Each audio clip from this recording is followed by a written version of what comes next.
Hello, everyone. Good evening. Welcome to Transparent Tuesday, and I'm your girl, Dr. Tamalia Gibson. I am excited. Y'all know I always excited, right? But for real, for real, for real. Tonight is super special. We have an amazing special guest tonight. And listen, this topic tonight is very important. The topic tonight is kind of taboo too. We don't really talk much about it, but I think it's so important to talk about it. And the topic tonight is finding love after divorce. Ooh, finding love after divorce. You all know that's a spicy topic, right? And this, ironically, this is the month of love, right? February, this is known as the month of love with Valentine's and I think it's just so important that we talk about topics like this. And we have someone who I feel is very qualified to talk about it. And y'all are in for a treat. So, y'all know what we do. Come on in. Let me know. Say hello. Let me know where you're watching from. Go ahead and start sharing this video.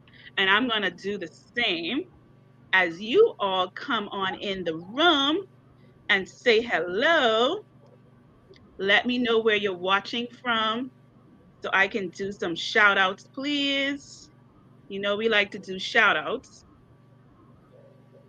So come on in, guys, and welcome to Transparent Tuesday, talking about finding love after divorce. And the topic lets you know it's possible, right?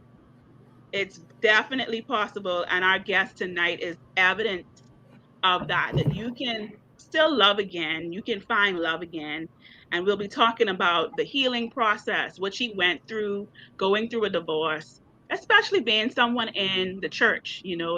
Especially in the church, there's a lot of taboo around it. You shouldn't be getting divorced, and if you get divorced, what should you do after that? And so I think it's just so important that we have conversations like this. And I want you guys to just go ahead and hi, good night, Lavette. Good to have you on. Thanks for joining, my dear. Everyone, come on in and say good night. Say where you're watching from. We're giving people a few moments. We're going to just get started in just a moment to allow everyone a few moments to come on in. I hope everyone's having a great day. All right, so without further ado, guys, tonight's topic is finding love after divorce. And we have a very special person to meet on here tonight because for many reasons, but one reason is she is one of my spiritual leaders, uh, Minister Delarice Allen. She is a phenomenal woman. She is my pastor's wife, actually. So y'all know this is different for me to be interviewing my pastor's wife about finding love after divorce. That says a lot about her right there, that she is super transparent. She is very down to earth, a very loving person. And I think that tonight you all are going to really hear her heart and also feel like someone gets you, whether or not you've been through divorce. You've probably been through heartache, right? Like I've been through heartache. You've been through a broken heart or two, or maybe 19.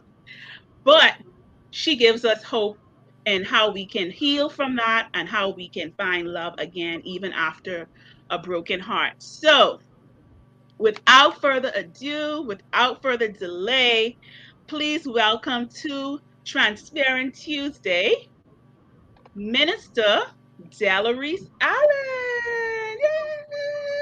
Yay! How are you?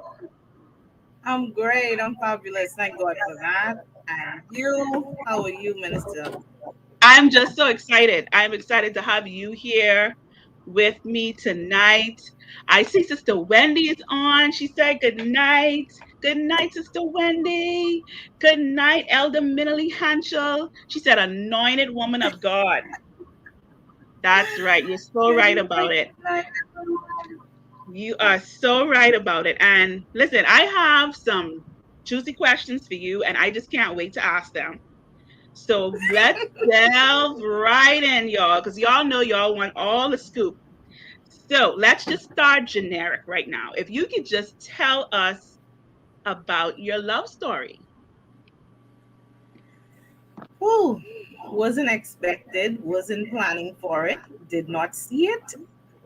Um, I, I truly can say I ran away from it, and through me seeking God, God directed me to it because I had no intentions of finding a love story or looking for a love story So at this is all. now about your first marriage. How My did first that marriage, how did that start? How did you meet? What Give us the lowdown. We want all the juice. we met in college. We met in Okay. college. He was my cousin's best friend. And yeah, I couldn't stand him. Oh, Lord, I couldn't stand him. But he was very persistent. He was very persistent. He would always come by. He would always call. He would always be there. And I was like, oh, leave me alone. Leave me Mhm. alone. But he was very, very persistent. And yeah, it went from one stage to the next. Not that I was totally excited, but I guess I was going with the scripture when they say if you be persistent, then well, you got to give them a chance. But Uh-huh. yeah, So he wore I you really down. wasn't on that run. He How wore me old were down. you? How old were you when you got married? I was 26, I think Okay. 26, 27. Yeah. Uh-huh. Yeah. Okay. So mid 26. mid to late Yeah. 20s. Right. I had already finished college, had a government job. Yeah. Had my first daughter. Yes. All of that. Okay. Had a baby out of wedlock, and I actually canceled the wedding because of my daughter. I said I wanted to see if he was going to change after I had my daughter. And I think I got married because he asked. That was about it. If you're not That's excited when you get interesting. married, you need to rethink that. You're supposed to be an excited bride. If Wow. you're not Okay, excited when that's you good. get married, you need to rethink that. Mm. I So you wasn't weren't excited at excited about all. marrying him. No, I wasn't excited at all. I just did it because I was asked. I was in the church, and the pressure is, oh, when you're going to get married? Now you already have a daughter. You're a pastor's kid. Okay, the right thing to do is to get married. So in society's eyes, it was okay, Delarice. Okay, this is the time that you should get married. Not looking at the fact that whether I was happy or whether I was in love or whether I heard this from God, but looking at what other persons were saying to me and what society was predicting as a young lady with a child in the church and a pastor's kid, and somebody asked you to marry, well, go ahead. And see, No. that's the thing. A lot of people go through that pressure to get married after having a child or having children out of wedlock. And you're being pressured to marry this person that you may not even be compatible with or even love or even like. And then so now you're in this marriage. What do you think in the first few months of your marriage to this individual? Dr. Tamalia didn't go that far. When I was walking in the church, Wait. Wow. Okay, so I it was was that real. it was that real. It actually came down to after I walked in and after the wedding, we actually had an argument about the song, saying because I said I would never take my last breath for you, and because I'm trying to remember the name of the song that we walked in on, and we argued about the song, saying that, oh, Wow. I wouldn't do that for you, and why would I do that? And we actually had our first argument in the church, At the in the church wedding, you had your at the first wedding. argument. Yes, because I was about I was going to sign the register, and I asked him to take off my gloves. And oh, I didn't say please. Oh wow, that was, yeah, that was like, yep. So first official married fight, Oh and you yeah, weren't really official yet. not official yet. Just going to sign the register. That was a big deal. I just opened up my eyes and looked around like, did anybody see that? Nobody saw that. Nobody saw that. Okay, Wow. so that was just the beginning. That was just the beginning of many quarrels, many. Even in the airport, it was like we didn't even care. You mean going on your honeymoon? That was another thing. If listen, we were in the same room on our honeymoon, but we were on. You could say we were. I don't know. We were totally on different destinations because he said to Mhm. me, if he had the opportunity to throw me overboard, he would have. And I said the same thing to him. If I had the opportunity to throw you overboard, and this is our honeymoon, this Honeymoon. is our moon. This is when So everything is supposed to be glitz and glamour and lovey dovey. and glamour and awesome and yeah and everything. It just wasn't on the right foundation at all. It wasn't. So And then it came to the point where as you're back home, everybody knows that you're married now, so you have to try and make it look like you're happily married when you're actually not. Now oh, I was never good at pretending. I was never good at pretending. So I tried it for the first few months of pretending like everything was good and everything was fine, but nobody ever saw us out together because we never went out together.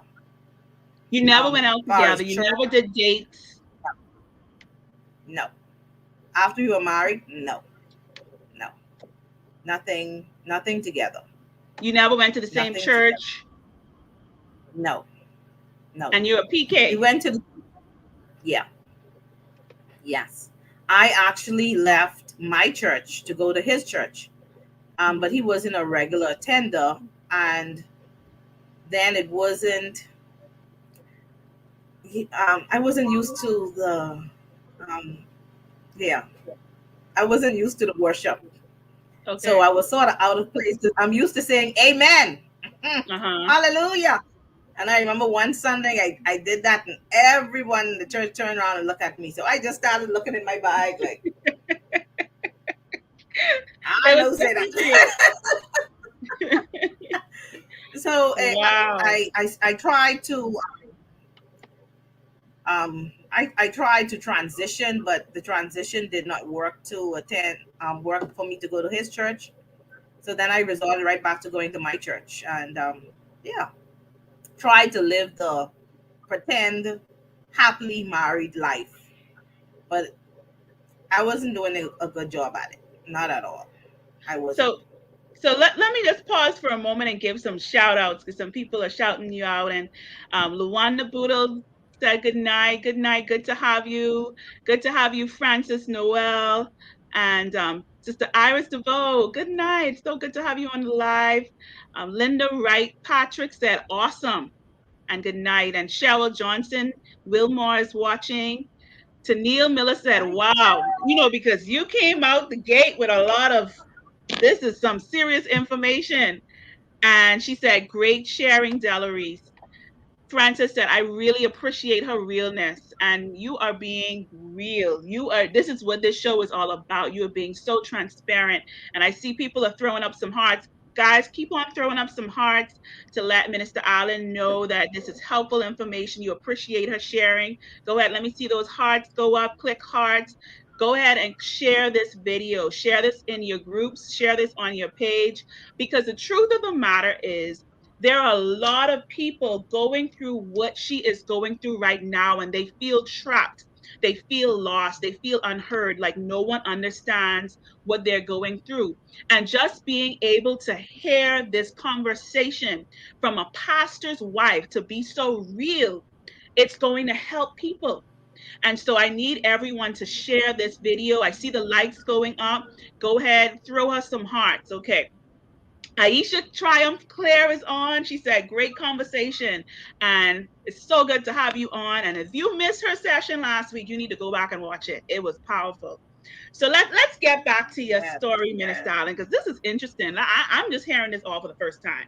Okay, so guys, I'm hearing this all for the first time with you. So you married this gentleman. You didn't really want to marry him, but because of societal pressure, because you got married out of wedlock, a preacher's kid, you felt the pressure from everyone to marry him. You didn't like him. You didn't really love him. You felt like you guys were already in tension on the day of your wedding. So now, fast forward months later, you're not even going out together. No,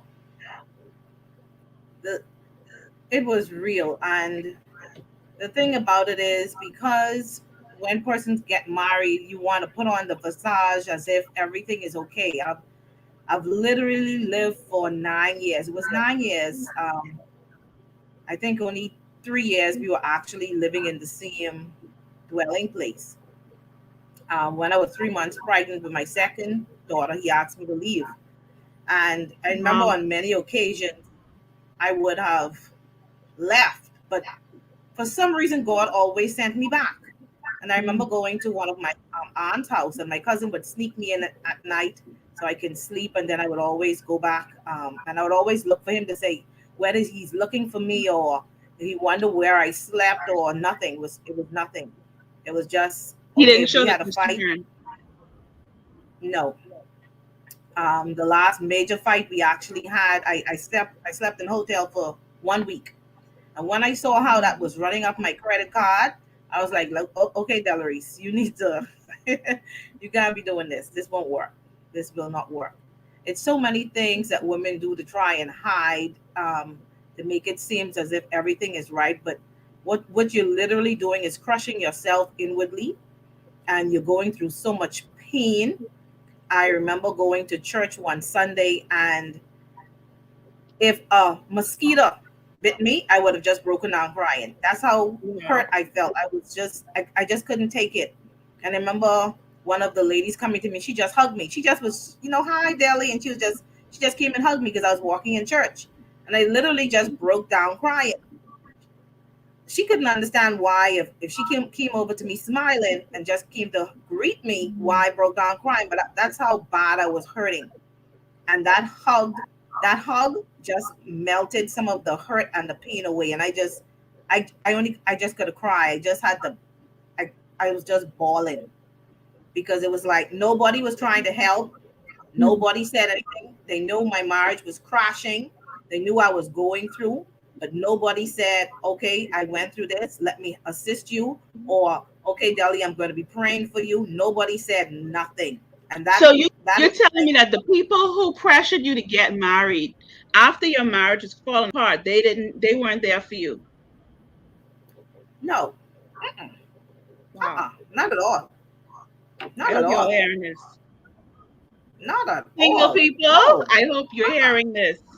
Don't let people pressure you into No. getting married. Don't let anybody pressure you into getting married. And if you're getting married and you're not a happy bride, rethink that, please. Please rethink. You should be a happy bride, an excited bride going to meet your groom. And of course, I had many warnings, Tamalia. Many. What were your warnings? What were your red flags? Well, for one, we should be able to go out together. If the Bible said not to be unequally yoked, and that doesn't just mean you being a Christian and me being a non-Christian. Being unequally yoked goes beyond even your Christianity. Mhm. And if you cannot get along physically, literally physically, why are you together? You're not Hmm. compatible. You're just That's there deep. because. And I remember um,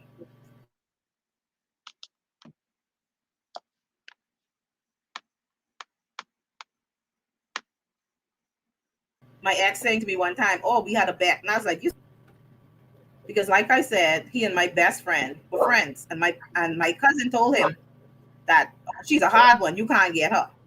So I was told it was a bet, It was but a bet to get you. a bet that really interrupted my life for. almost a decade. Wow. Oh my goodness. This is so much. I'm trying to process listening to your story. It's so sad because you were doing what you were basically told to do. You were trying to follow instructions from people who care about you, and it led you into an unhappy marriage where you felt stuck and Yeah. you felt miserable and you felt hurt. Uh-huh.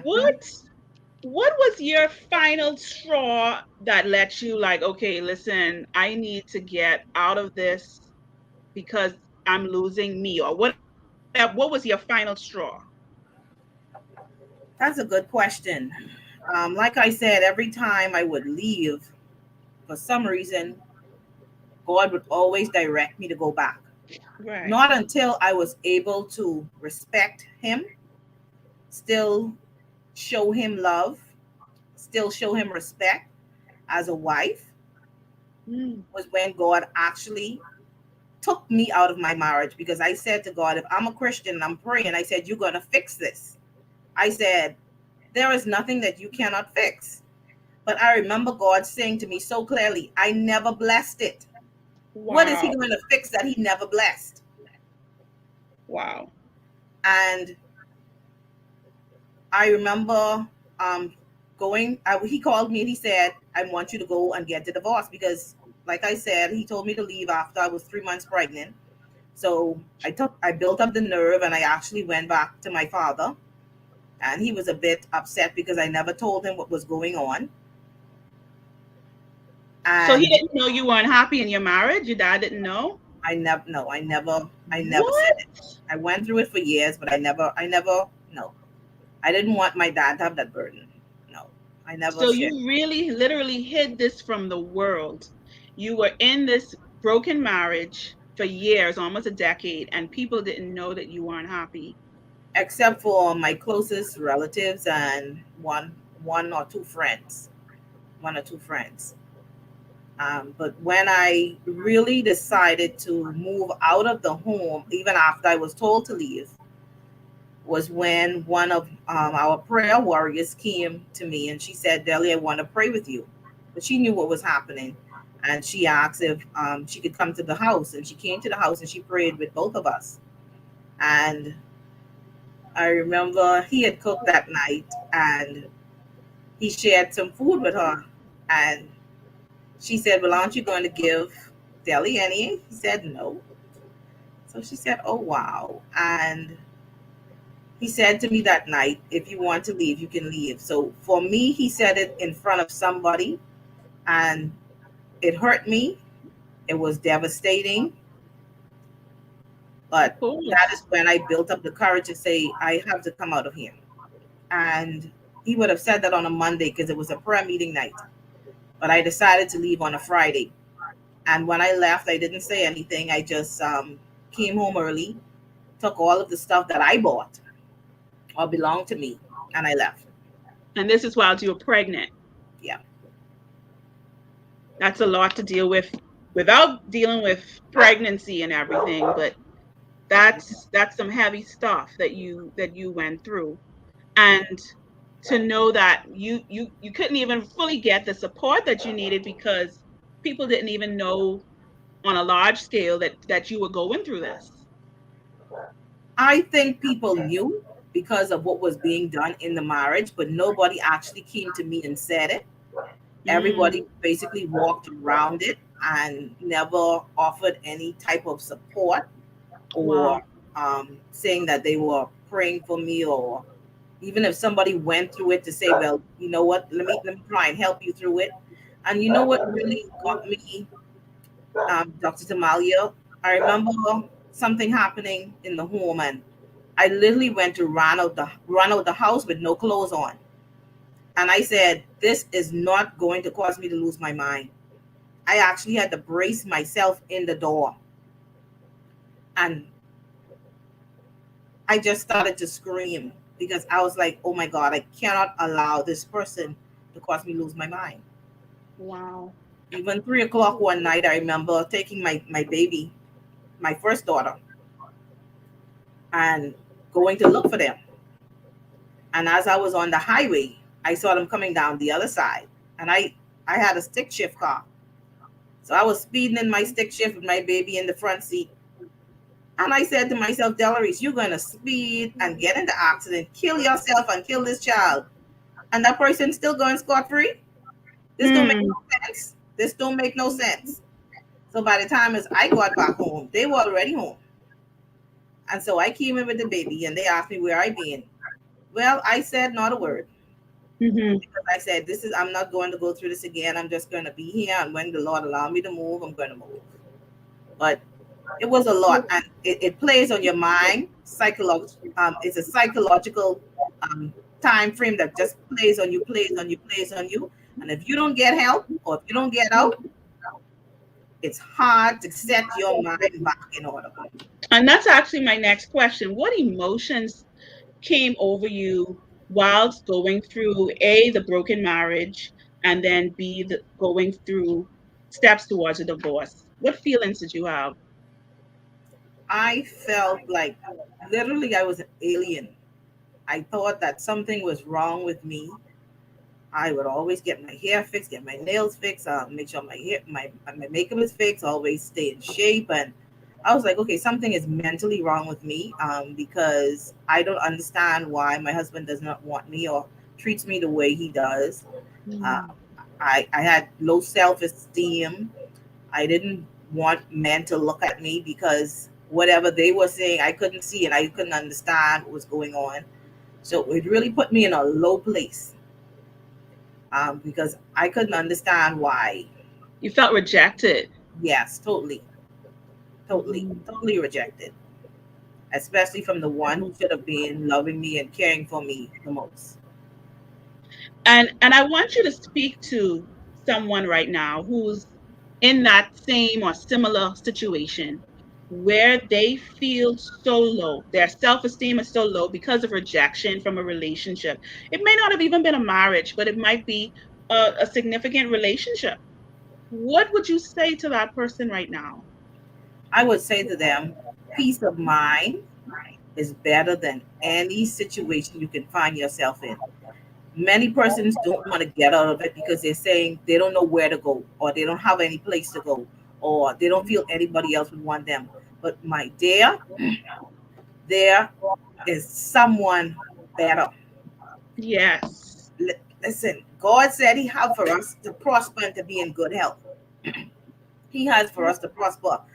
And you need to be in good health, not only in your spirit and your body, but in your mind. Being mentally sick is worse than being physically sick.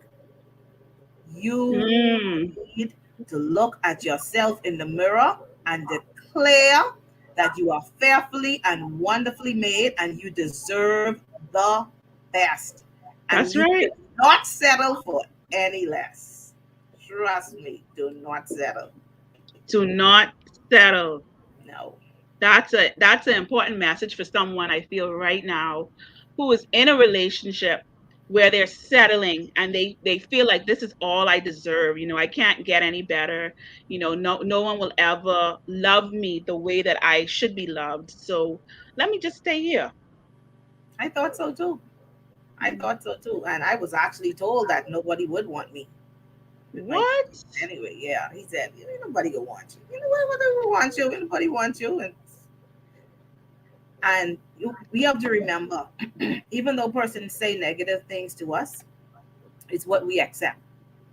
Yeah. You can't stop persons from saying things to you.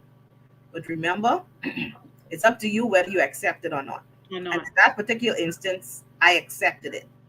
So it became who I was. I felt rejected. I felt lonely. I felt ashamed. I felt rejected.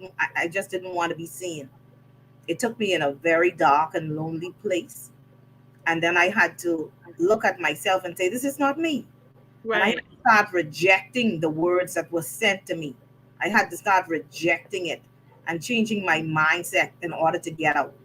How did you do that? In the physical, we can do things, but first we have to change our mindset.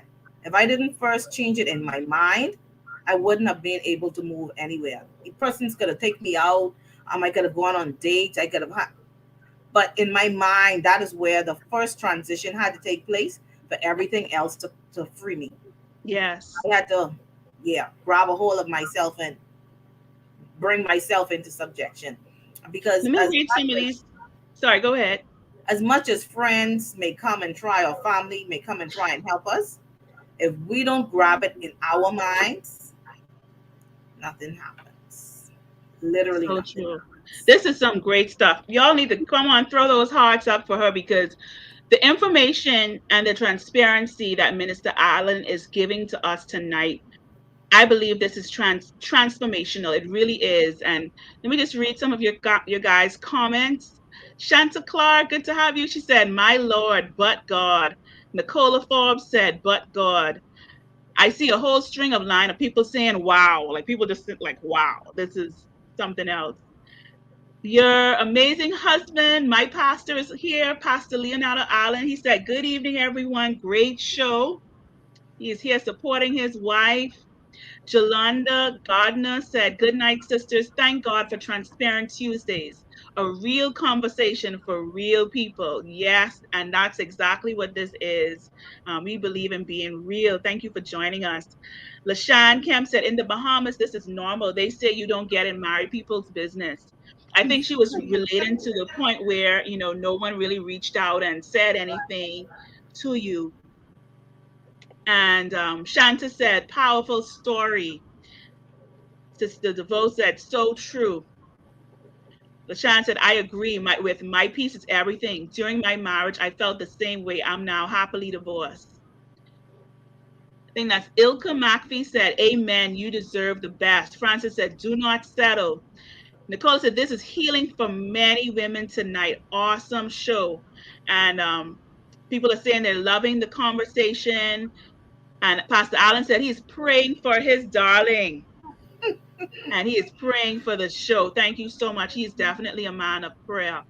And I just think that it's just so, as we were preparing for the show and everything, as people were getting news about the show, I was getting messages about how important and how timely this topic is, because there are people that are going through divorce and they don't really have outlets. And so for you, Minister Allen, what was it like specifically talking about being a PK? Because I'm a pastor's kid too, and it's a special type of thing, Church people could be a little special when it comes to pastors' children. They put us on a pedestal. Yeah. They believe that we should live 100% perfect 100% of the time because our mother or father is a pastor. And if we fall short, it's a big problem. That children can do whatever they want to do, but we can't do it. Okay? So, what was it like for you being a PK in particular, going through a divorce? Oh, wow. For me, it was a struggle. It was a struggle. Like you said, we're put on a pedestal, but society and the church persons need to remember that we are just like anybody else. And we are always under attack because our parents are in that position, and we go through everything anybody goes through. Um, Yes. I actually, during that process of time, was on the praise team. So, the church people then will whisper, will wop, wop. Oh, yeah. But because of my relationship with God, that is what kept me from actually from staying in the church and keeping my relationship with God.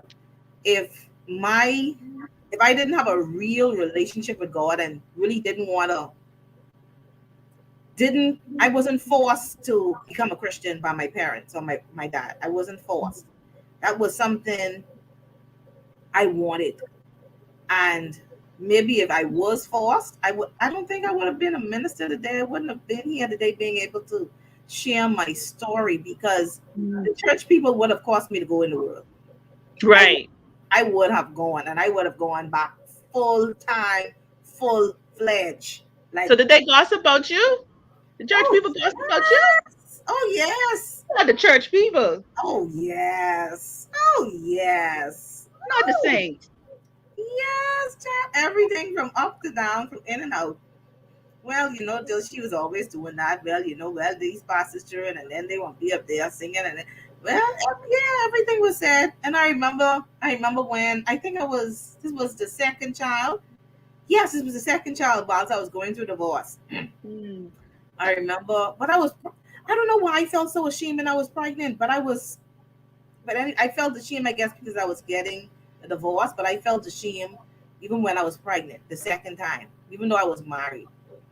I remember walking up in church and everybody was looking at me as soon as I walked in the door with my big belly. Mm. And I felt like the woman with the alabaster box. She Mm. felt such tears, though the shame flushed her face. Still at last, she knelt before his feet. And I refused to sit at the back of the church.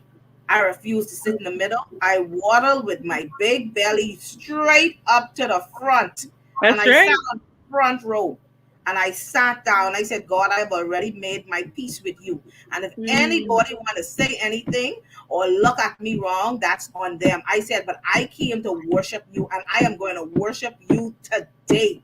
I Yes, went straight up to the front. And when the praise team came on, I closed my eye and I had my time of worship. And I couldn't see or hear anybody. I love it. And that's where I had to put myself. I Because I love said, it. I've been through too much. I'm not going to let these people cause me to go where I need to go. But yeah, Talk I to me went. about that, about the shame though. That I often hear people talk about shame associated with divorce. Can you talk to me about that? Oh yeah. Let me tell the little secret. Many persons say act like they're not ashamed or act as if they're okay. And I did the same thing. But it can be very shameful because you would have I didn't go into a marriage expecting to come out of it.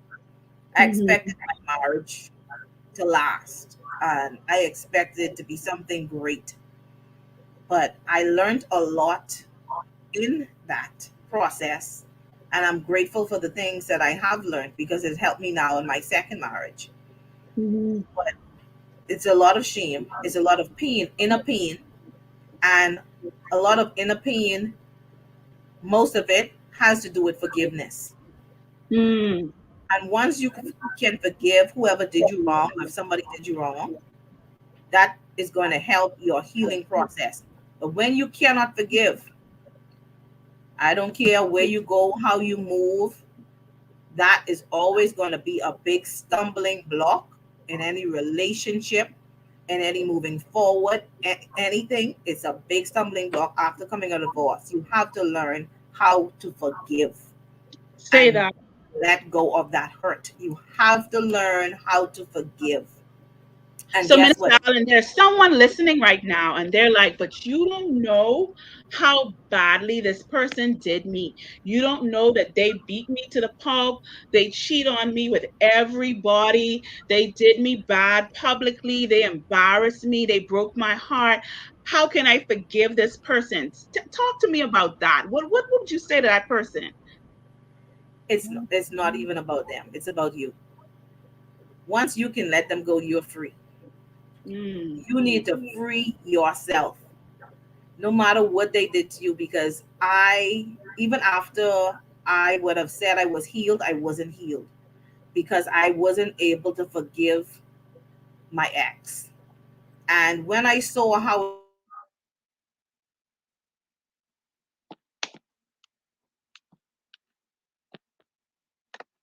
Minister Allen, we lost you for a moment, I believe.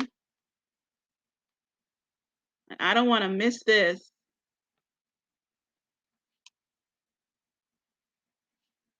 Let's try to get her back, guys. It's probably an internet issue, and this is definitely very important talking about forgiveness. So I want to make sure that what she says is heard loud and clear.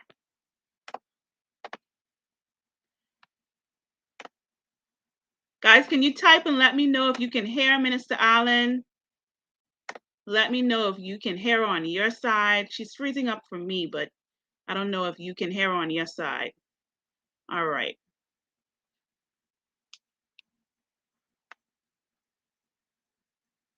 So I'm going to try to get her back on. But in the meantime, what I'll do is I'm going to read some of you guys' comments. Continue to comment and share and like the video. Okay, she let me know her computer just shut off, but it's restarting. So once she get back in, she will continue with us. But let's go ahead and let me read some of you guys' comments. And in the meantime, you could definitely type your questions as well.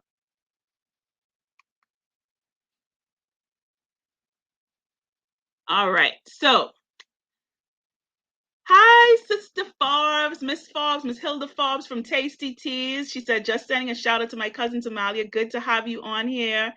You said you felt ashamed when you were pregnant too, maybe the way I was brought up. That's so interesting, feeling ashamed, that there's that sense of shame with pregnancy. And Ilka McPhee said, worship him, Delarice Allen. Oh, y'all, my chocolate pie is watching. My good husband, Marvin Gibson. Real talk, powerful. Good to have you on, baby. My mom said that forgiveness is key. It truly is. Guys, let me tell you something. Forgiveness is not just for the other person. It is really for you. I know we hear that a lot, but really, I can remember, your girl had some heartaches as well. I can remember going through a really bad, painful breakup for me. And I was so devastated, y'all. I was just crying my eyes out, so hurt about it.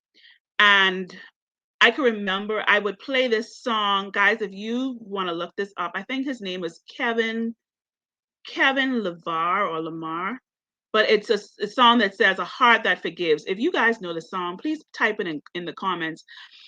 It says that I want a heart that forgives, basically, and no matter what the person does, that that you can still have this heart that forgives. And I had that song on replay every day to make sure that my heart was clear towards my ex, that I wouldn't hold anything that he'd done against me knowingly or unknowingly to hurt me, to really release that, because it's so important. I know forgiveness is not easy. It's not easy. It's not easy to do, but you have to find it in your heart to forgive the person or persons that hurt you. Hey, Tanisha, it's so good to have you on. She said, yes, it really is a lot of pain, because you have now to accept that what you thought would be forever is now never. Wow, that's deep. What you thought would be forever, meaning your marriage, now is never, meaning that you're going through a divorce. And it's traumatic, right? Divorce is traumatic. It can be very traumatic. It can be very painful. It can be a great sense of loss, like a death. And so it takes time to heal from that, just as if your loved one, your loved one physically dies. When you go through a divorce, it takes time to heal from that, to move on from that. And don't let people tell you, oh, what you still crying over this man for? What you still crying over this woman for? Take your time and heal, baby. Take your time and heal. My mom, Elder Minley, said, powerful. Evelyn Dean said, thank God for Delarice Allen. Keep standing, my dear, praying for you. Lenovia, my sweet cousin, is on. She said, forgiveness comes in time. It won't come right away. And you're right. Sometimes it's really a process, and you think that, oh, I've forgiven this person, and then they may do something else to hurt you. And so you're like, it's a process. And it makes me think about the verse that I was reading a few days ago about when the disciple asked, well, how much times I should forgive this person? 7 times? And Jesus said, no, 70 times 7. You're like, what? Huh? 70 times 7? That's a lot of times, Jesus. That's a lot of times. But it's so important that we walk in true forgiveness. And Pastor Allen said, this is deep, so deep. This is true. It's what Tanisha said. Shanta said, I know that feeling of being rejected, not in my marriage, but other areas of my life. It feels not worthy of living, especially when your mind starts battling, reminding you about stuff persons negatively spoken over your life. But the good thing about this, what really matters, knowing that God will never leave you nor forsake you. This situation is only temporary. God now turned the mess you were in once in into a message, and all your tests into a testimony, so we can share our stories to help others. Shanta, you are right on point. I mean, that you summarized that so well. I was listening to Bishop Jakes, a sermon by Bishop Jakes earlier today, and he was saying, I mean, it's very simple but profound. He said, when you realize that you are validated and you are loved by God, it really doesn't matter what other people think about you. That's none of your business. It doesn't matter how people criticize you, put you down. It doesn't matter, because at the end of the day, all it matters is that, hey, God loves me. I'm validated by Him. I'm important to Him. And so that's what matters. Tennille Miller said, totally agree. Only when I forgave, I started to heal. Wow. So true. We see the marriage between healing and forgiveness. Thank you, Ilka Makfi, for commenting the song. Kevin LeVar, Heart That Forgives. Thank you. So, guys, I would encourage you to look that song up right now, or after the show, I should say, and listen to that song. It's a beautiful song on forgiveness. Nicola Forbes has a question. Do you think some persons stay in a marriage that's over because of family name? Oh, that's a good question. So basically, because like this whole thing of this a good family to be in, and so you got to stay in this family whether they're wealthy or famous.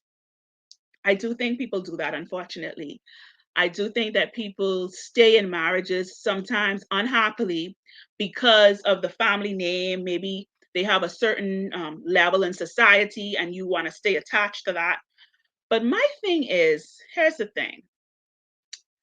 That don't keep me warm at night. That doesn't keep me, that doesn't make me feel secure in a marriage in terms of me being happy.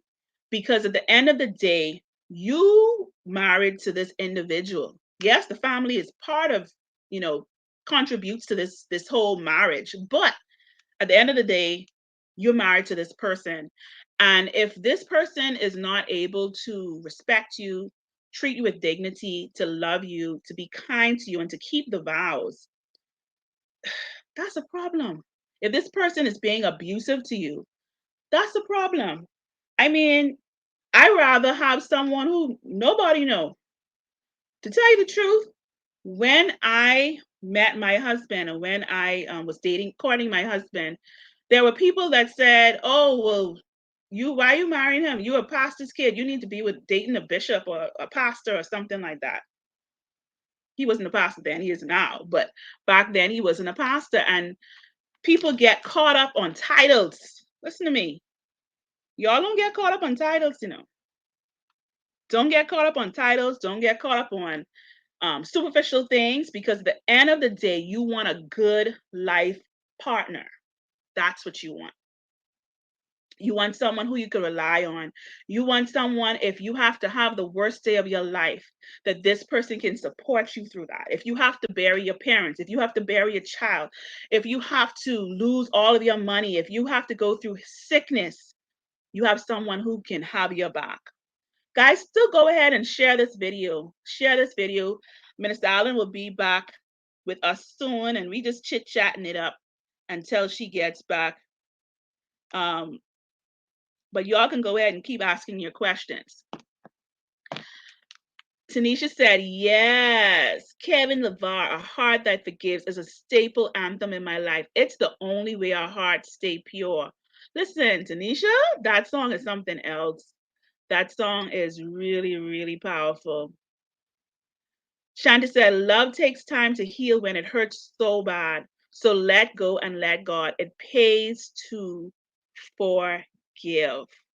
Tanisha said, yes, ma'am. Character speaks more loudly than title. I so agree with that. I absolutely agree with that. Guys, go ahead and keep on sharing and commenting and asking your questions. And we will have her up and running soon. Listen, this stuff is too good for us to lose her out of this conversation, because what's going on is helping people. We're helping people to realize that you're not alone, that I know sometimes you could feel like you're so alone because you feel like you're the only person in the situation, right? But this is what this talk show is about, is hearing other people share their stories, knowing that you're not alone, but also seeing them, how they were able to overcome the different challenges that they went through, so that you know that I too can overcome what I'm going through. You too can overcome what you're going through. Cheryl Johnson said, beautiful, strong lady. She's talking about Minister Allen, how she has been through so much. And you really can't look at someone and tell what they've been through. You really can't look and tell what someone is going through right now. That's why you got to be nice. Just be nice to people, because you don't know the pain. Like she was going through all of this stuff in her marriage, all of the pain, all of the rejection. And especially, let me talk to people who call themselves Christians. Let me talk to the church people real quick, because I grew up in church all my life. All my life I had to fight. All my life, okay? So let's be more loving and supportive towards people. And that's people, whether we agree with their lifestyle, whether we think that they should be doing XYZ and they're not. No matter what the imperfections, because all of us are imperfect, let's learn to love, man. Let's stop being so judgmental. Because someone have a child outside of wedlock, now you want to put them down, or you feel, or because someone's going through a divorce and you feel like that's not what they should be doing, you want to ostracize them. Let's leave that in 2021, please. Let's be more loving. Let's be more caring. Let's be more compassionate, because at the end of the day, that's what Jesus was. Jesus was full of compassion. When they wanted to stone the woman who was found committing adultery, what did he do? He had compassion on her.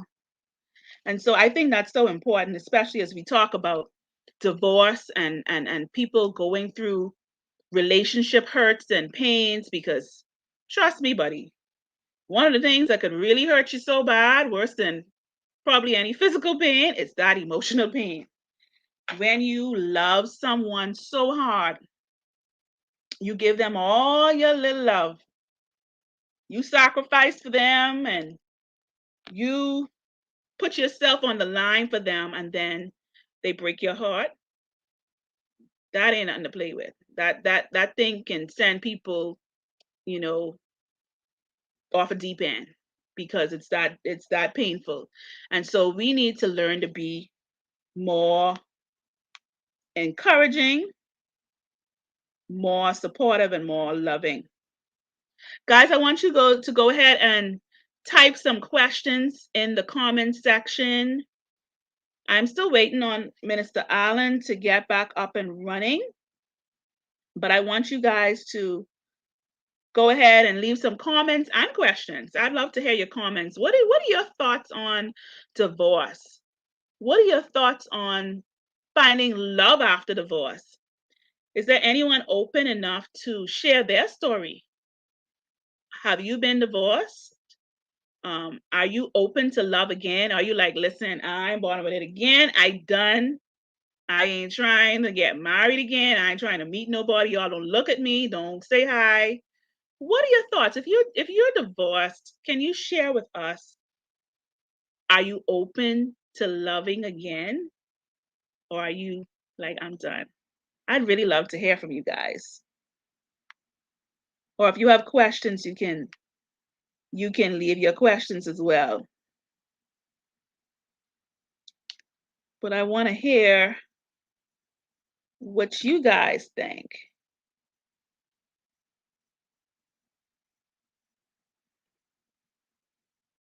So here's the thing. I think that we have to look at things as, and I'm just talking whilst you all are going ahead and leaving your questions and your comments, and whilst we're waiting on Mr. Allen. I think that it's so important that we learn from our past relationships. I think that although we can say, oh, well, I wish I didn't give this person 5 years of my life, 10 years of my life, 20 years of my life. It's experience. Don't look at it as lost time. Look at it as gained experience. And that perspective alone will shift you from being bitter to being better. Because I could remember feeling that way too. Like, gee, like why did I even spend the time to get to know this person? I could have been investing this emotional energy in someone else. But the truth of the matter is that relationship helped to make me who I am today. And that actually helped to prepare my heart to love Marvin Gibson the way that I need to love him. Because if I didn't go through some of those hurts and those pains and those bad relationships, that I don't think that I would have been the Tamalia that I am now, prepared to love my husband. Am I perfect? Absolutely not. Do I make mistakes? Every day. But the thing about it is, when you go through what I call the grueling process, when you go through the pain, the frustration, the disappointment, it helps you to prepare. It helps you, if you use it properly, to be better. Um, so to Neil Miller said, smiling, divorced, and yes, looking forward to loving again. That I love your optimism, Neil. Thank you so much for sharing with us. And I do pray and hope that you find and you meet someone who will love you the way you deserve to be loved, and that you enjoy that love so deeply. And Minister Allen is a great example of that. I mean, I don't want to share her story before she really gets to do that, but I know of many people who went through a divorce in their first marriage, and they probably felt like, oh, well, I'll probably never meet someone, or you start to believe the negative messages, like she said, from your ex, and then you realize, listen, I do deserve love. I do deserve love. And I need someone to type that. I do deserve love, because you need to see that. I need everybody to type that right now.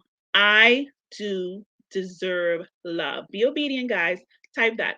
I do deserve love. Now, if you don't think you deserve love, still type it, because you need to internalize that message. I do deserve love. All right, we have a question from Jolanda Gardner. She said, how do you know when it's time to try love again? That is a great question. I think that that's a very individual question, because I don't think that I wouldn't say that there's a set time in terms of, oh, after 6 months, or oh, after a year, or after 10 years, because it may be different for different people. I think that there's a few things that has to happen. One is, I think healing is very important. A lot of times what people do is, before they are over or fully healed from the relationship, they jump into another relationship to make them feel better from the first relationship. And it just all just gets tangled up and messy, and you now have pain on top of pain.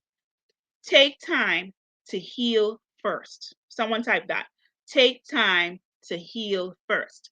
Now, once you would have healed, and once you would have learned the lessons that you needed to learn from your previous relationship, and once you would have identified what it is that you really want and you really need in a relationship, because the truth of the matter is, some of the things that you thought you needed and you wanted, you really didn't need and you really didn't want. Let's be honest. You, like, for me, let me just put myself out there. Okay.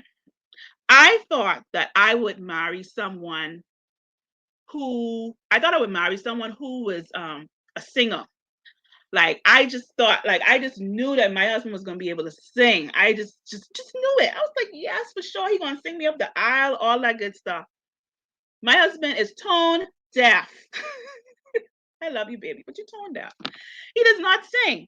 But listen, I could not have married a better person for me. And that's the thing. Sometimes we have these things on this list, the superficial list, that really at the end of the day, it does not matter. We might like it, but it doesn't matter. And so we have to take the time to heal. We have to take the time to realize, do an inventory. Some of you are ending up in the same types of relationships because you're dating the same type of person. Same type of person. You have a type and you don't veer from that type. And the type you have is not good. You like, let me tell you about 3 types of people. You like the takers, okay? The takers are the people in a relationship who obviously all they do is take from you. They don't add anything to you. Anytime you go out to eat, you always the one. Anytime you always want to pay. Anytime there's anything, like they're just always pulling from you. They're taking from you. They're not really adding to your life. And some of you are perpetual, habitual daters of takers. That's all you do.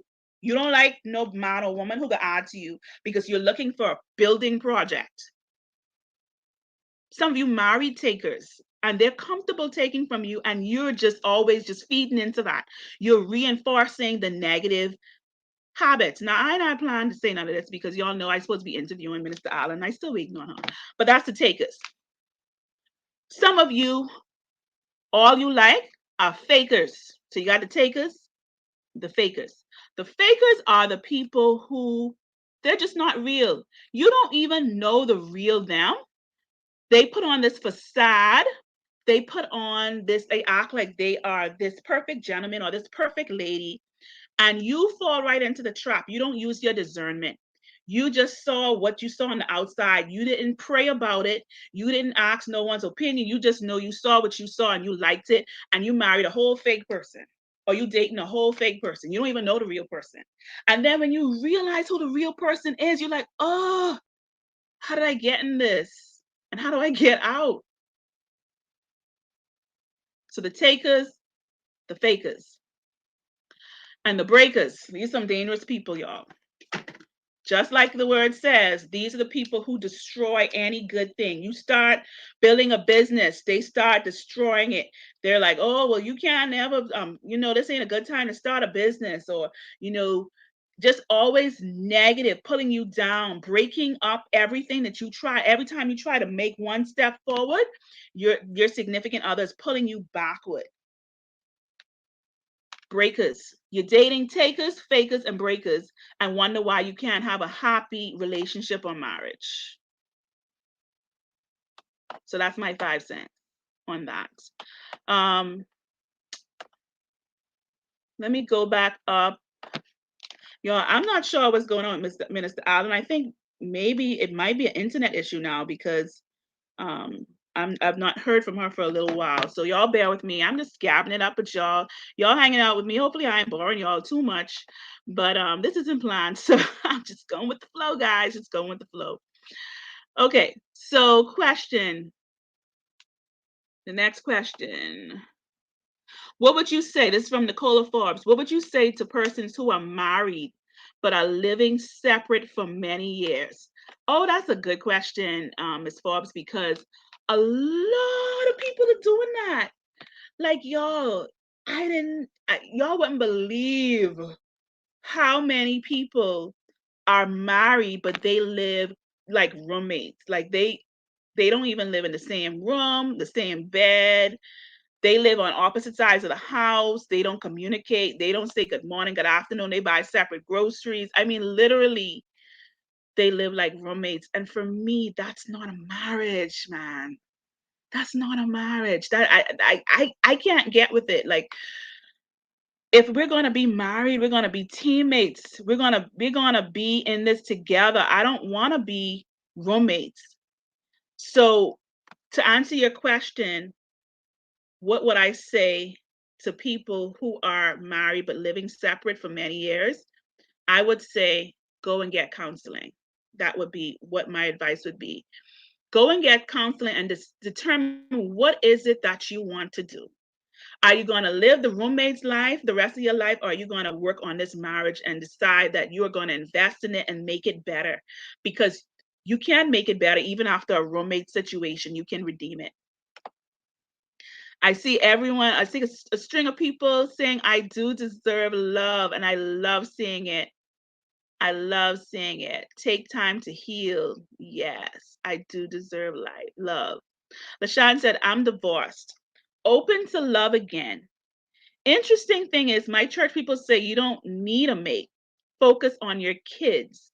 Build your relationship, God, as if you don't need adult companionship. You need a balance in life. Boy, why church people bet you they going home to someone warm though. But they telling you you don't need a mate. How they know what you need? Focus on your kids. And the Bible says it's not good for man to be alone. And sometimes you do actually need, sometimes you want companionship.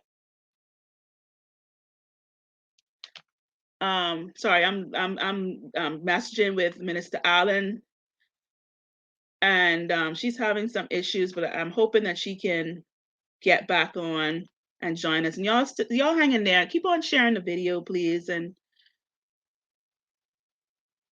let's see how we can go there. But LaShawn, I would encourage you to, of course, you definitely want to focus on your kids, absolutely. But if you desire to have a significant other, if you desire to love again, I believe that God can grant you your heart's desires. It's as simple as that. And Minister Allen is an example of that. Jolanda Gardner said, oh, the infamous list. Yes, child, I had the infamous list. I had some of those things. Tanisha said, I bet that's the only set. My dear, stay open and he will find you. Exactly. Cedrica Ellis said, burn the list. Hello, burn the list. You're right, because child, that list will have you in problems. Big problems. And LaShawn said, no, actually, they all have husbands. Exactly. That's my point. I figure they married. They going home to their husband and they telling you focus on your kids. Shanta said, this remind me about Tina Turner's song, What Love Got to Do with It. So true, because let me tell you something. You could love somebody and you could love them so much, but that joker is not good for you. They could be a good person, but just not good for you. And I've been there. I know what it is. I love boohoo love, like deep love. Like, I just love him. Blah, blah, blah, blah. But baby, love ain't enough. Someone type that love ain't enough. I know it sounds like that this might sound wrong, but trust me when I say love ain't enough, because you could love someone very deeply and you and that person are just not compatible. Maybe you love them, but they don't know how to communicate.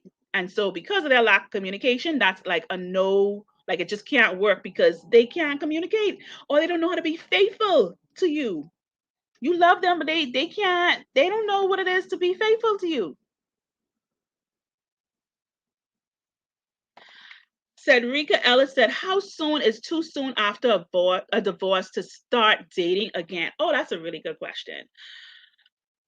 Oh, that's a sticky one for me because once again, it's hard for me to put a timeline. But if your divorce is today, and literally you just got divorced and you already married tomorrow, then that may seem like that's a bit soon. Now, I know some people, like in the Bahamas especially, because it sometimes can take a long time. Some people have been even though they may have just gotten divorced, they may have been separated for years. So they've been living separate lives. So I think we have to take all that into account as well.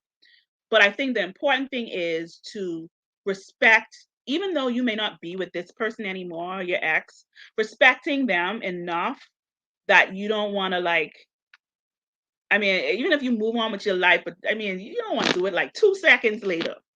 Like 3 seconds later, you already married again, type thing. That's just my 5 cents on that. But by all means, you have to take into consideration, you have to pray, you have to seek guidance, counseling, and make sure that you're not rushing into something, because marriage ain't no joke, especially the second time around. It ain't no joke.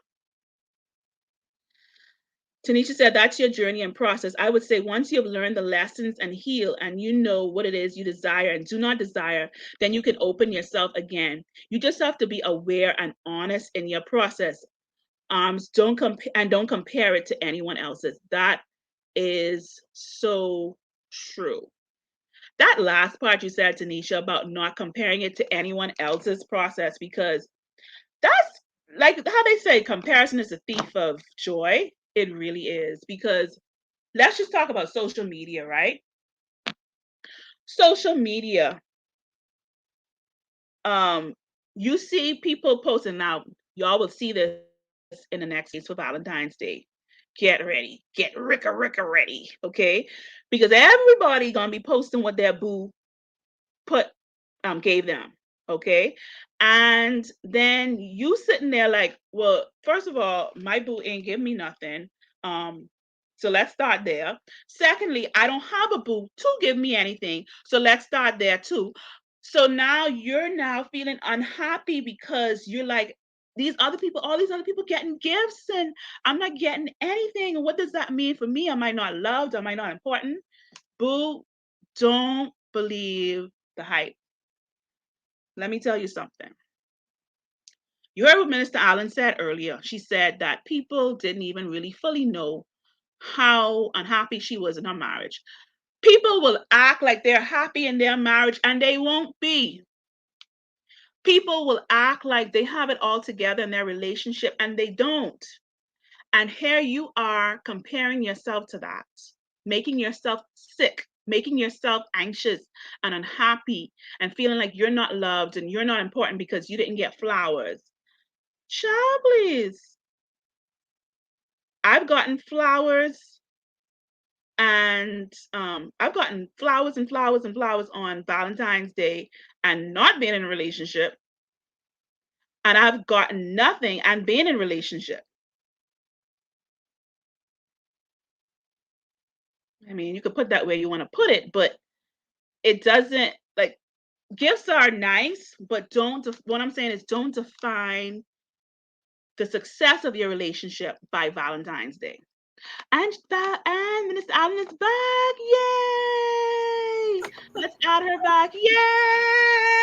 Oh my goodness! Oh my goodness! I'm so happy to have you back. Oh wow! So happy to have you back.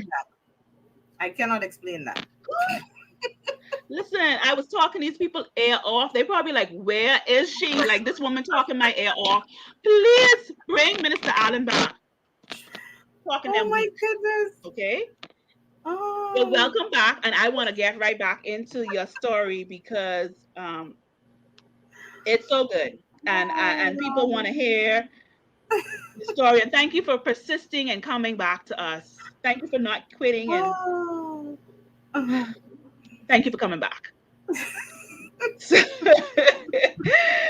So thank you for coming back. So when you left, we were talking about forgiveness and the importance of forgiveness. So anything else you want to say to us on that matter? It's the biggest key to you prospering in life and moving into your full purpose. Without being able to forgive, you cannot move into your full purpose that God has for you. And that covers everything, every single thing: relationships, jobs, some family, happiness, peace. It covers everything. Mm-hmm. Forgiveness. Very important. Yes, it absolutely is. So let's talk about the pain associated with divorce. It's a lot of pain, a lot of pain. How did you heal from that pain? Very slowly. I had to first admit that I was hurting, because in some circumstances I did not want to admit, and I said I was okay. And when you keep saying that you're okay, we say, okay, that it's you're helping yourself. In a way you are, and in a way you're not. Because if Mm. you are hurting, you need to say that you're hurting so that you Yes. can receive the help. But if you keep saying that you're not hurting, you're not going to receive the help. Even if the help comes to you, you're not receiving it, you're not accepting it. So you can't take the healing process. Um, Mm. so you have to be able to admit that you're hurting. Yes, it's going to feel bad, that you have to admit that, yes, I was hurt. Yes, I haven't gotten over it. I think after 3 years of it, I said I was over it. I remember going to a service, and Reverend Eileen was preaching, and she sat there after the service. The service would ended. I was in the still in the congregation, sitting down, and the Holy Spirit would not allow me to move. And he said, go Mm. to Reverend Eileen. And I said, no, I don't need to go to her. She already finished preaching, but she was not moving. She was just sitting there. And I was like, wow, this woman ain't moving. I said, but I ain't going up there because church out and everybody already walking out. But the church was almost empty. And I had to get up, and I just stood in front of her, and she embraced me. When she embraced me, all of that hidden hurt that I tried to hide and suppress and said that I was okay. And this was years after. It was Mm. as if she literally spiritually squeezed it out. Wow. And as much counseling as you can get, it doesn't remove those spiritual attachments that hooks onto you, that needs to be broken. Mm. The talking, the counseling, but there's a spiritual departing that must take place. There's a spiritual deliverance that has Mm. to take place to get rid, fully rid of the hurt, the pain, the shame that you would have endured through going through a Wow. divorce. There's Wow. things that has to be broken off of you spiritually. Mm. And that was something I wasn't admitting. And until I was able to get that broken off me, I was totally freed. And that totally allowed my healing process. And another thing I had to do was every day ask God to help me to forgive. And I called out his name, or I called out her name, and I kept declaring it. God, help me to forgive. And I made it specific, because if you don't You make said it, you called out her name. I called out his name, and I called out everybody that I needed God to help me to forgive. Mm.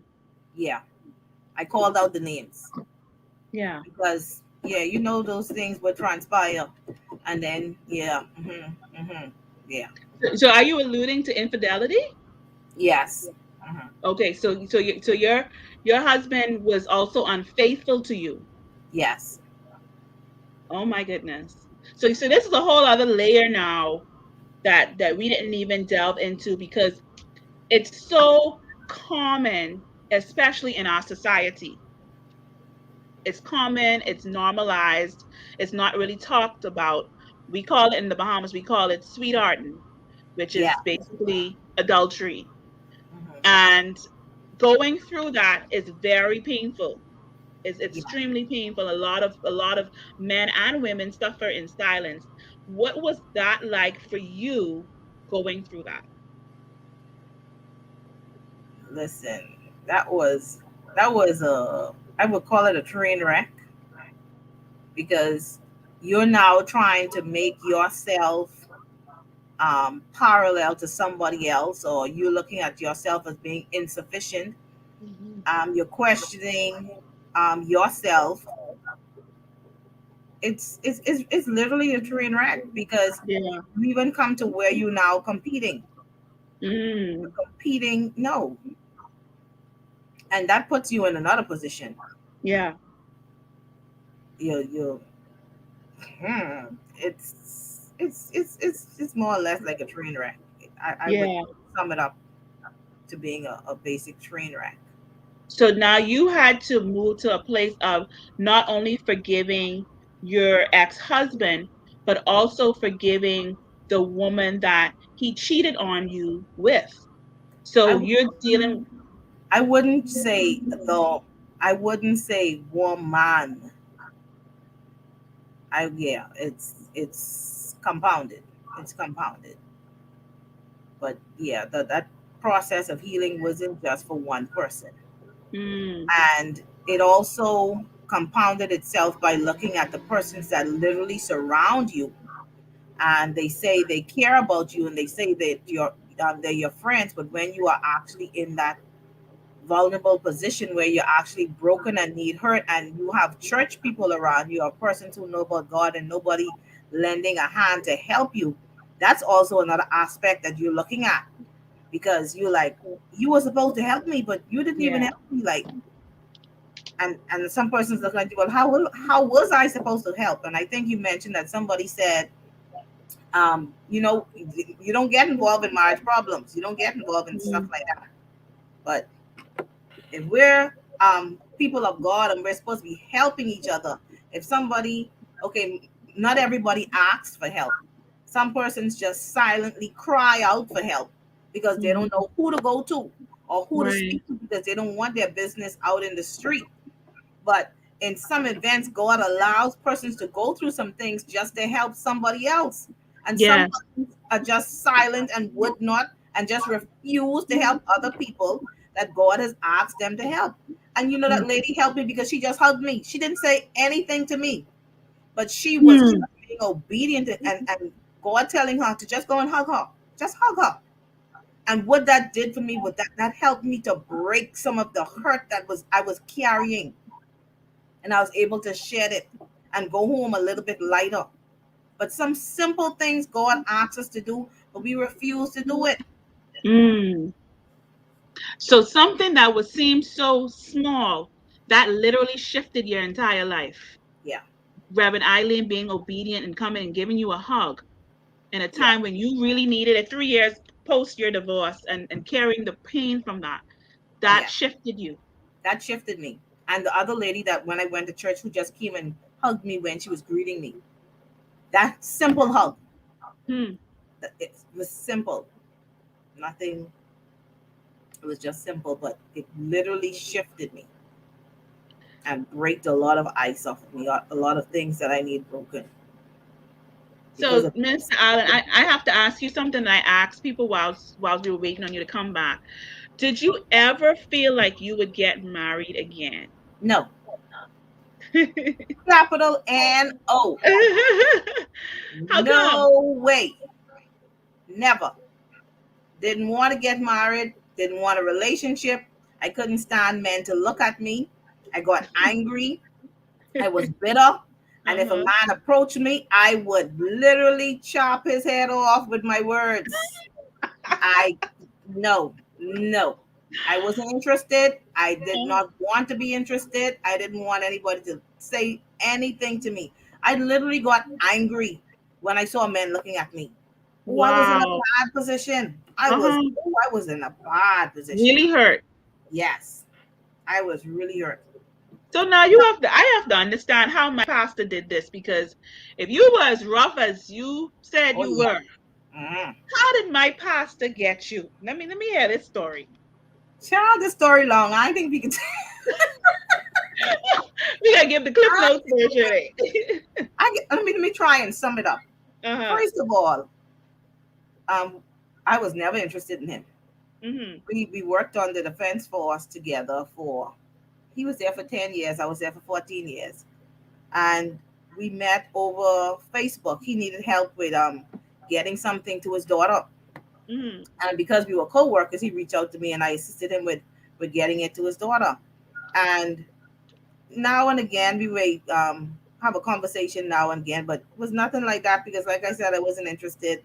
Delris wasn't on that run. I didn't. I just come out of divorce. I have two children.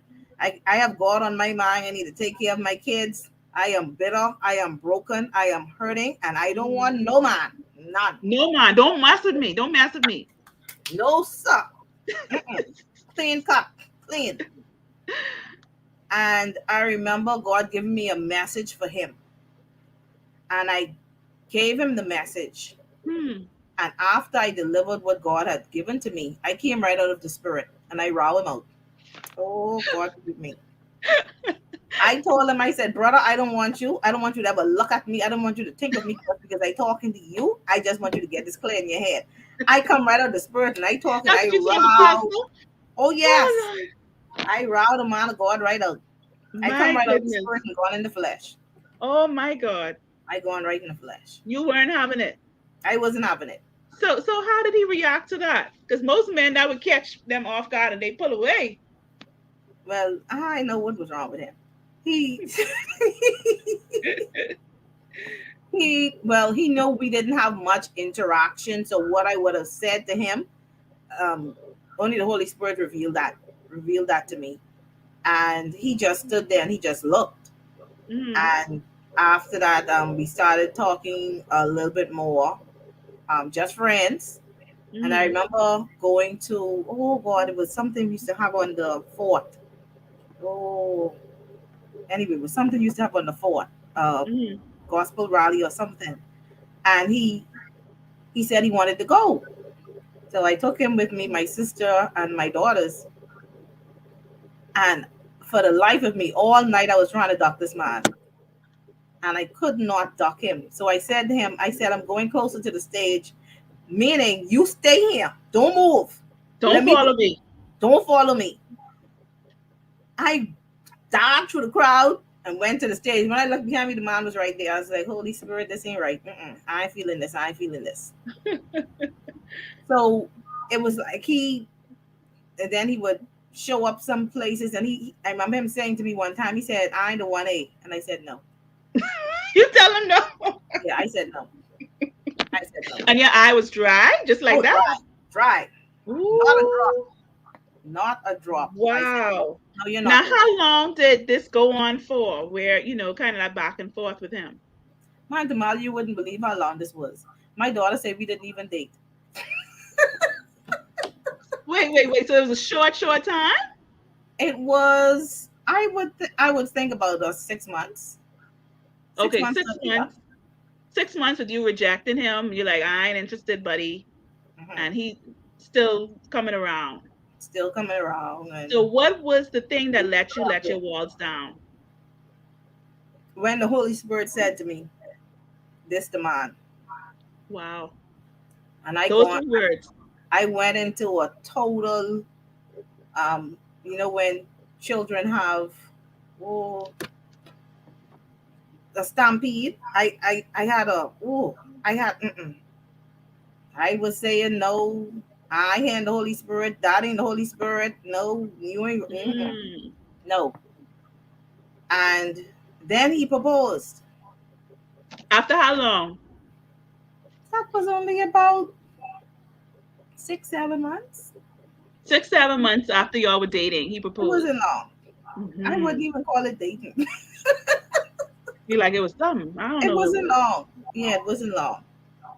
I was so afraid I tell him, don't tell my parents. And I told him, I cannot, because he have to go to my father. So I was hoping he would not go to my father. I said to him, you have to go to my father and ask to marry me. Mm-hmm. And lo and behold, he went to my father. I was like, oh, jeez, Lord, no. He was determined. Yeah. No, let me beg up my pastor, man. You gotta love a man who's determined. You see what you want, and you go after. He didn't care that this beautiful lady was telling him, I ain't on your run. He kept coming. Yeah, he kept coming. Wow. Coming, and I remember even down to when I would say about 3 months before the wedding, because we got married on my birthday. I did not plan the wedding because I was still not accepting it. I said to God, I don't want to be married. I just want to live for you and take care of my children. I'm comfortable. I'm good. I'm okay. And I remember going to church one Sunday, and the minister was preaching, and I was on the pulpit, And I remember having an open eye vision. And I saw these couples coming into the church, married couples, only married couples, and they were walking as if they were in a procession. Hmm. And I looked around like, I see in this, what's what I seeing? And was like, I came out of the vision. I was able to hear the preacher again. Went right back into the vision, and I saw these couples just coming marching in church. And God was saying to me, this is how I want your wedding to be. And so I leaned over to one of the ministers that was sitting next to me, which was one of my good friends. And I said to her, I said, I want you to stand in my wedding. And I said, I'm Hmm. going to put you in a mini dress. So she laughed and she said, no, Dell, you can't put the minister in a mini dress. I said, yes. And then I just sat back there and I just started to, I was just in a daze. Right. And I remember her leaning over to me and she said, I cannot stand in your wedding unless I'm standing with my husband. Wow. I fell on the ground because God just showed me couples, married couples coming in. And she then leans to me and tell me she can't stand in the wedding unless she's walking with her husband. The minister may have thought I was under the Holy Spirit because of the word, but I was under the Holy Spirit because of the vision God just showed me. Wow. Confirmation.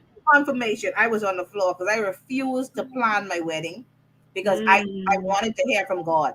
I You said to needed God, that confirmation. I wasn't going into a second time. I couldn't take it. I wasn't prepared. Mm. No. And I said, God, no, if this is not of you, I am not doing it. And I said to my husband, even when we were walking down the aisle, I said, if God says to me, when we reach to this altar, Delarice run, I gone. Mm. So my dear brother, you ain't holding my hand up. You see me going? Don't worry about it.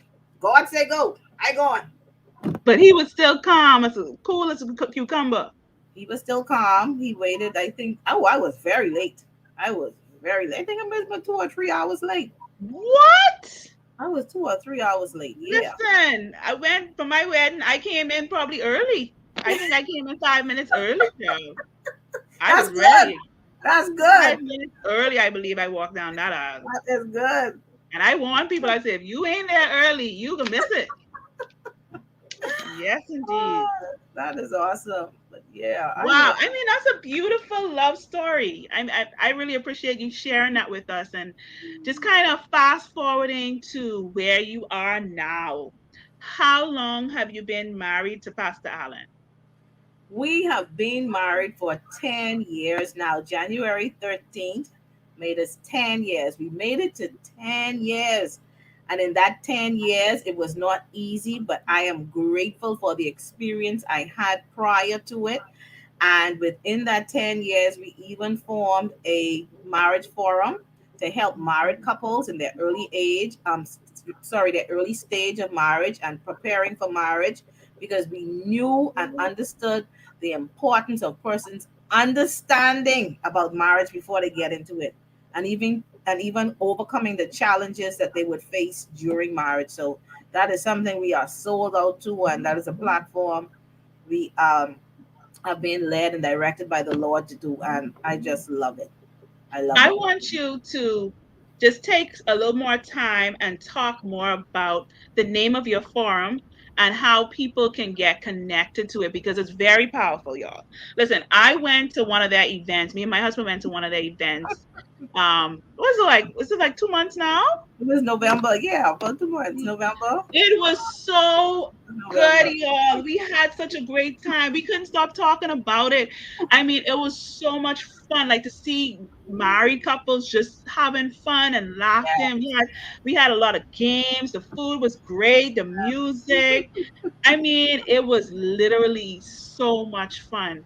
So I want you to talk about your platform. Well, our platform was started on July 1st. That was 2020 during the pandemic.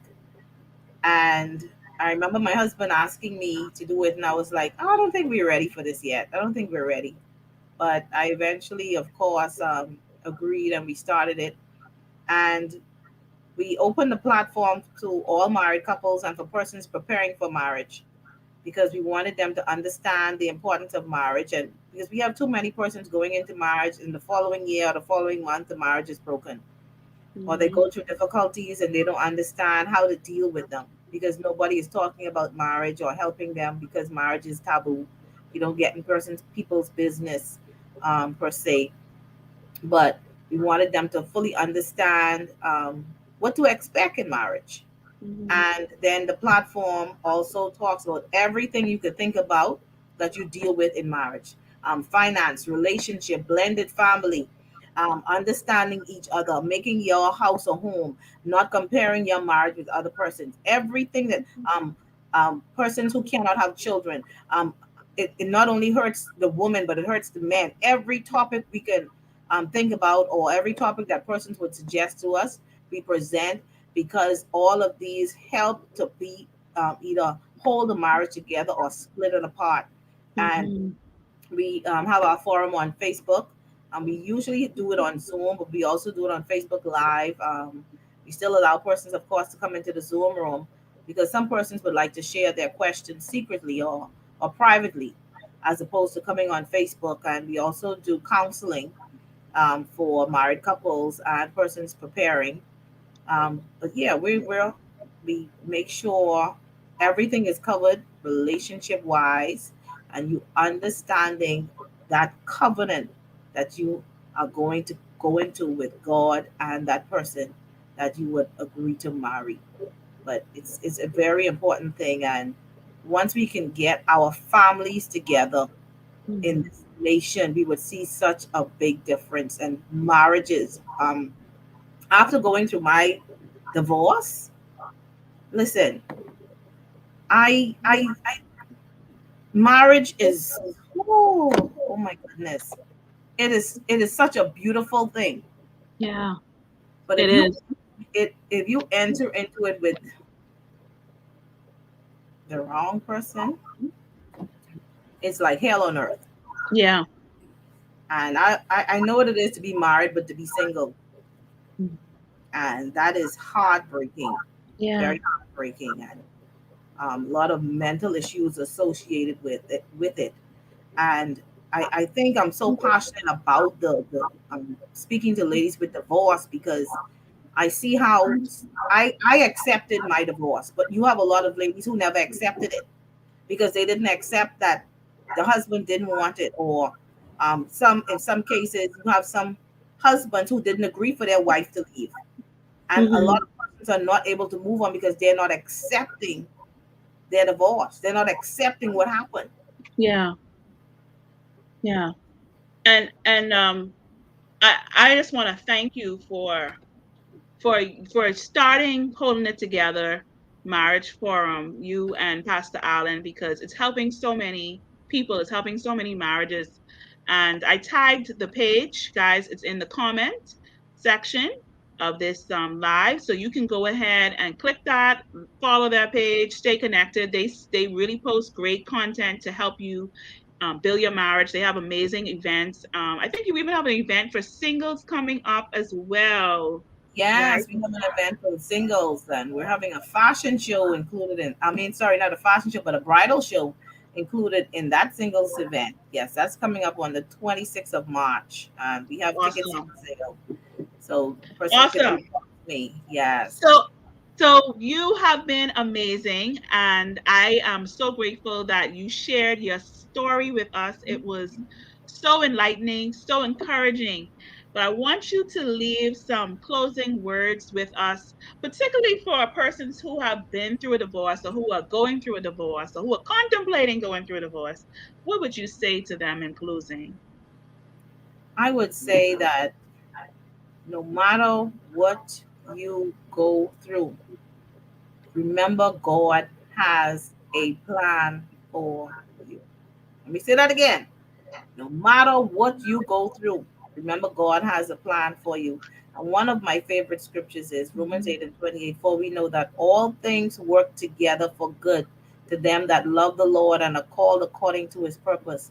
In order for you to find peace and rest and actually have joy and complete fulfillment, The only thing you can do is give all of your burdens and all of your cares to God. And for some persons who are not believers or who are not saved, you may say, well, how is that possible? How can I do that?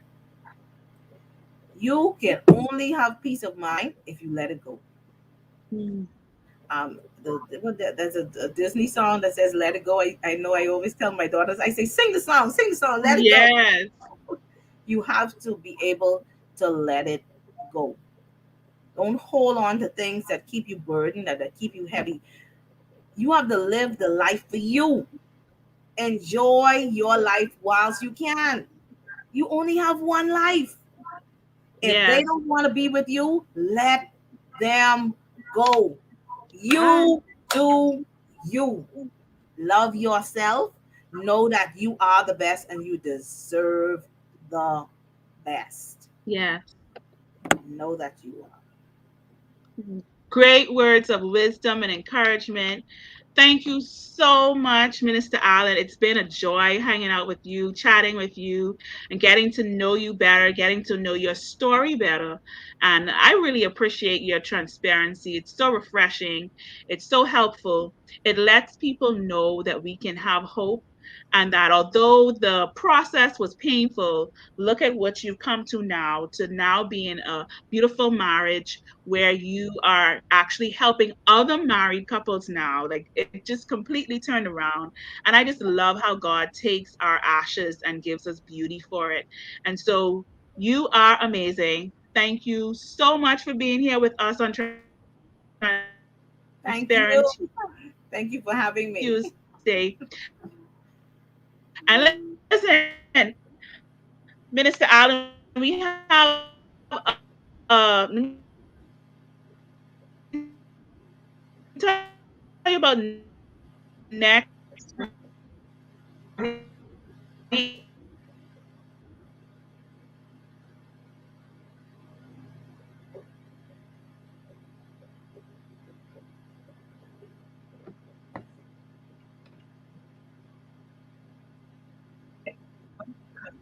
I it didn't was a even. pleasure. Next week, I have my dad is going to be on Transparent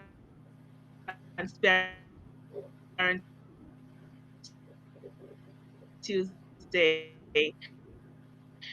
next week, and I'm super duper excited about that Oh, yes. because he'll be sharing his story. What a journey. What a journey that was. Can you hear me okay? I'm hearing Good. you I'm freezing now. up I'm hearing now. you now, but I wasn't hearing prior.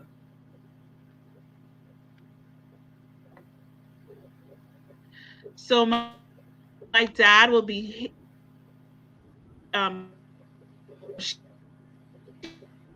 sharing his story of going through two diagnoses of cancer and how God healed him. And so you don't want to miss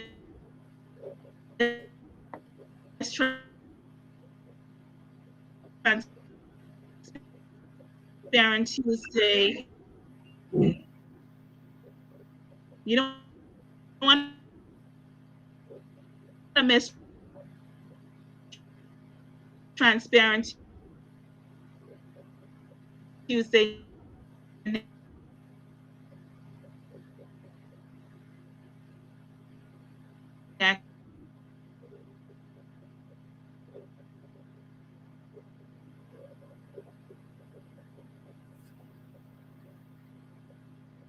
Okay, I think we lost Minister Tamalia.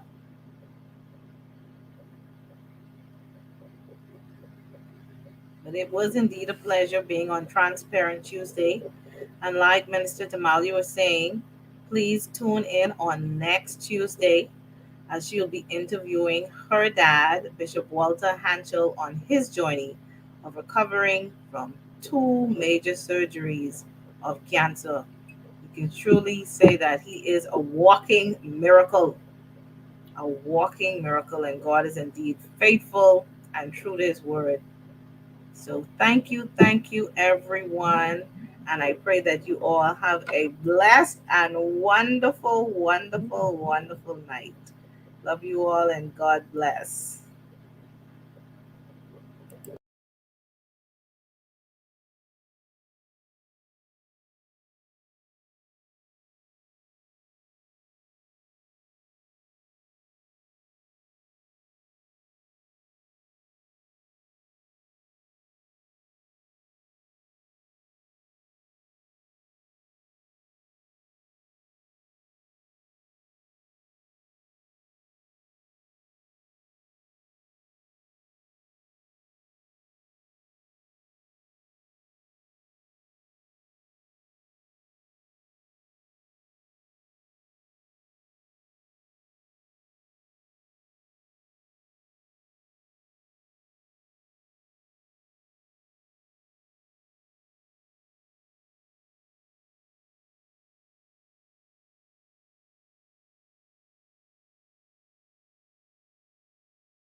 Have a great night, everyone. Sorry about that. I had computer issues just now, too.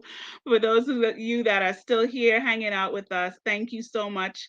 We will see you next week, Tuesday, on Transparent Tuesday, with my father, Bishop Walter Hanchel. Love you all and have a great night. Make sure you share this video. Share, share, share, share, share. God bless.